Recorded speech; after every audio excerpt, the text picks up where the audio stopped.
All right, we're going to look at verses 13 and 14 today in Genesis chapter 47. I'm going to skip verses 11 and 12. It just continues with Joseph taking care of the family. But 13 and 14 have some really interesting points here. It says, meanwhile, the famine became so severe, this is still the same famine, that all the food was used up and people were starving throughout the lands of Egypt and Canaan. By selling grain to the people, Joseph eventually collected all the money in Egypt and Canaan, and he put the money in Pharaoh's treasury. Okay, here's what happened. Joseph collected food during those bumper crop years, right? He collected food, he stored it, he stored grain over that period of time. So what happens next? The famine finally comes. Now, Joseph had told the people what was going to happen. He didn't collect all the food. As a matter of fact, he didn't even collect a majority of those crops.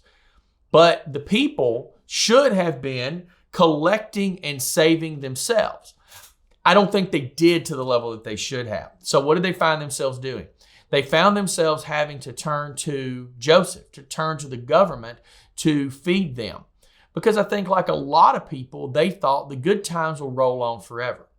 Well, Scripture teaches us really clearly that we are to be good stewards of what God has given us.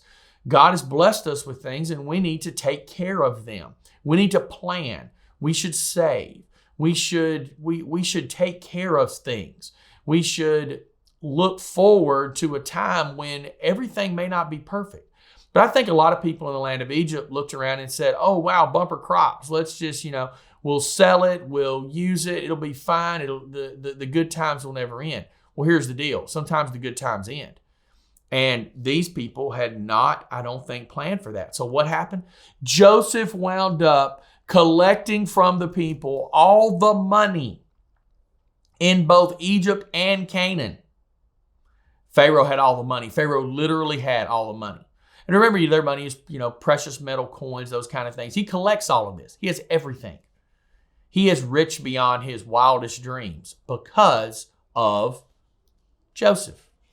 And it's a good warning to us, that things are going to happen. Circumstances are going to change. Bad moments are going to come.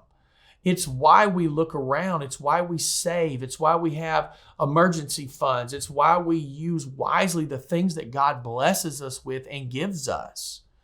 Because at certain moments, God is going to bring adversity into our lives. We are going to deal with a difficult situation.